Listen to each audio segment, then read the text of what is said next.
गेल्या 2 दिवसांपासून कोकणासह मध्य महाराष्ट्रात पावसाची जोरदार फटकेबाजी सुरू आहे। सातारा, सांगली, कोल्हापूर, बारामती, पुणे आणि कोकण अशा अनेक भागात पाऊस सुरू आहे।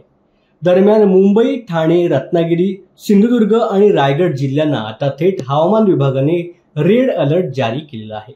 हवामान विभागाकडून याबद्दल अधिक माहिती देण्यात आली, त्यामुळे आवश्यक असेल तरच घराबाहेर पडा असं आवाहन देखील हवामान खात्याने केलं आहे।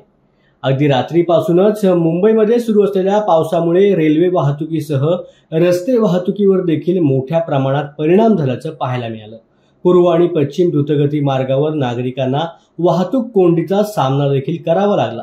दरम्यान मुंबईमध्ये पावसाचा जोर वाढण्याची अधिक शक्यता आहे, त्यामुळे घराबाहेर पडताना काळजी घेण्याचं आवाहन मुंबईकरांना प्रशासनाकडून करण्यात आलंय। याशिवाय रत्नागिरी, रायगड, सिंधुदुर्ग या जिल्ह्यांनाही हवामान विभागाकडून रेड अलर्ट देण्यात आलाय।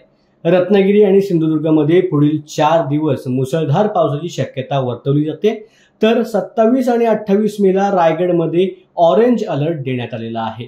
त्यामुळे आता सध्या जे आपण दृश्य बघतोय कशा पद्धतीने कोकणासह मुंबईत आणि पुण्यात पावसाने धुमाकूळ घातलेला आहे। अनेक ठिकाणी झाडांच्या फांद्या देखील पडायला सुरुवात झालेली आहे। काही ठिकाणी रस्ता देखील वाहून गेल्याचं पाहायला मिळतंय। अगदी खेड दापोली हा रस्ता देखील सकाळपासून वाहतुकीसाठी बंद करण्यात आला होता।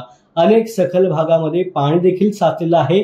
रेल्वेने प्रवास करणाऱ्या मुंबईकरांना देखील आता रेल्वे ट्रॅकवरती पाणी आल्यामुळे प्रवासात त्रास सहन करावा लागतोय। त्यामुळे जर अतिशय गरज असेल तरच घराबाहेर पडा असा इशारा हवामान विभागाने आणि प्रशासनाने 2 दिवसांसाठी सर्व नागरिकांना दिल्याचं पाहायला मिळतंय।